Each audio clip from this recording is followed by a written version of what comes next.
Tomo 4. La sociedad colonial. Capítulo 8. Los ingenios y la producción de azúcar. La zona subtropical, situada al sur del Valle de México, que comprende el estado de Morelos y el Valle de Izúcar en Puebla, ha sido la región en donde el cultivo de la caña de azúcar ha predominado durante más tiempo, por casi 5 siglos, desde su introducción por los conquistadores hasta la actualidad. La región ha producido azúcar.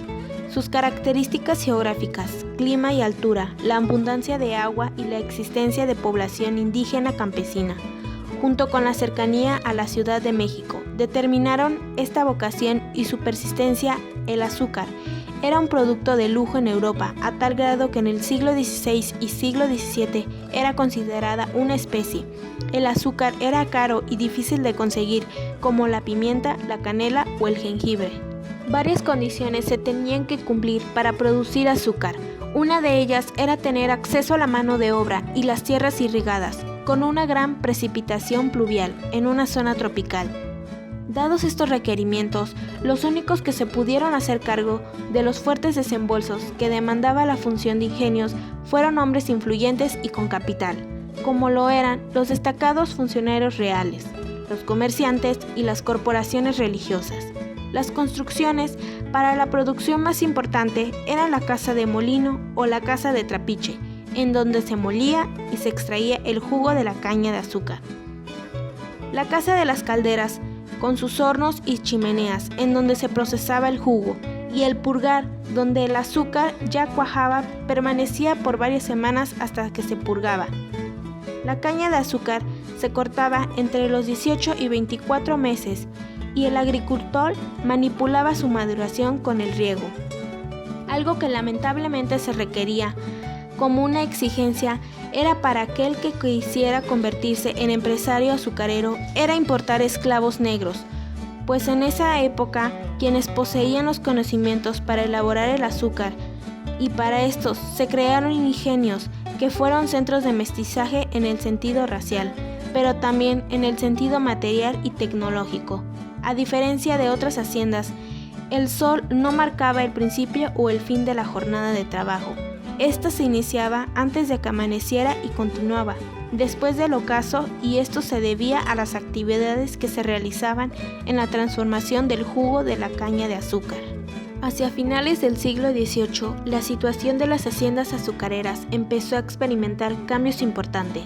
El porcentaje de los diferentes tipos de trabajadores, esclavos, residentes y eventuales que intervenían en el proceso productivo se alteró, debido a la creciente oferta de fuerza de trabajo indígena hacia finales del siglo XVIII.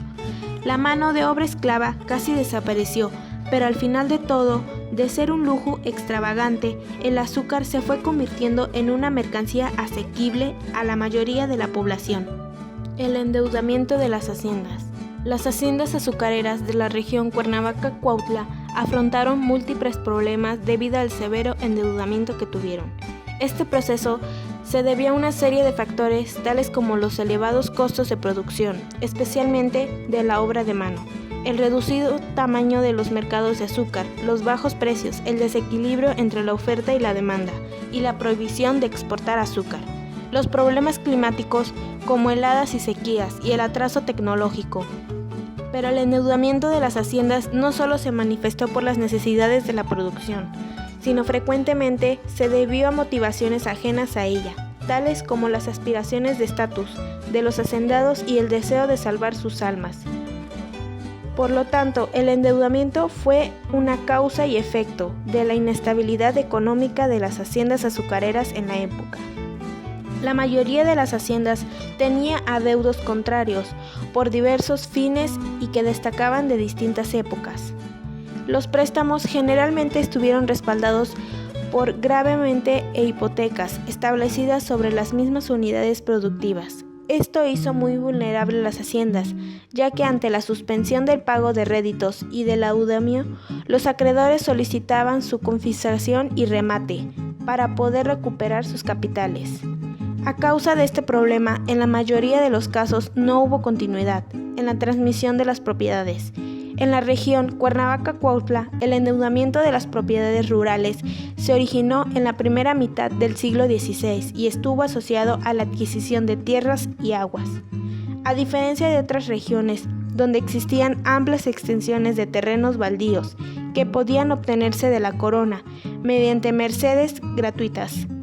Aquí, la disponibilidad de las tierras para el cultivo de la caña de azúcar fue reducida. En una zona densamente poblada y la mayor parte de las tierras irrigables se encontraba en manos de indígenas. Las tierras de la región que permanecían baldías, es decir, que no estaban ocupadas por los indígenas, pertenecían al mercazado del valle.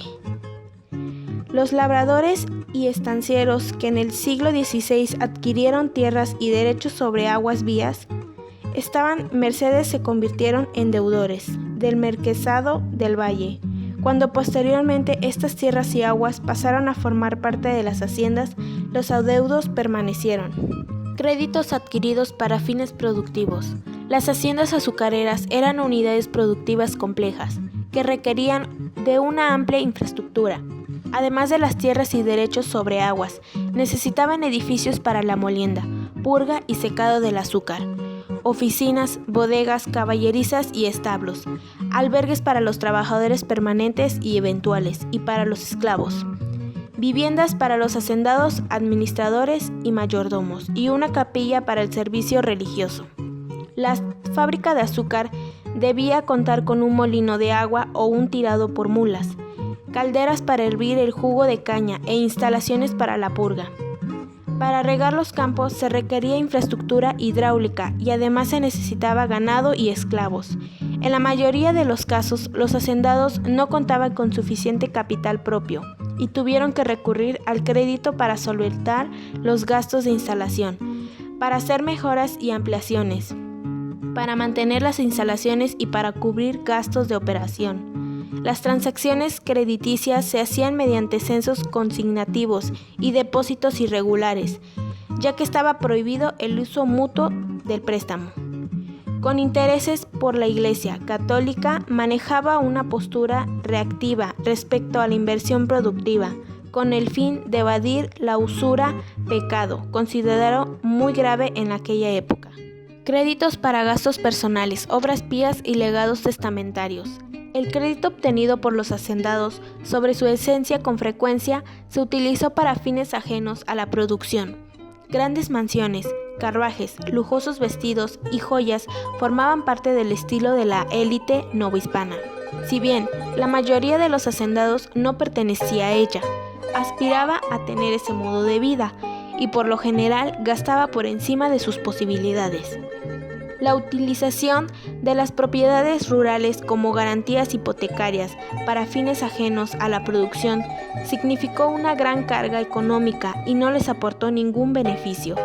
Si se considera además que estas prácticas se repetían en cada generación de hacendados, se comprende que el nivel de endeudamiento de la mayoría de las haciendas llegó a ser muy elevado.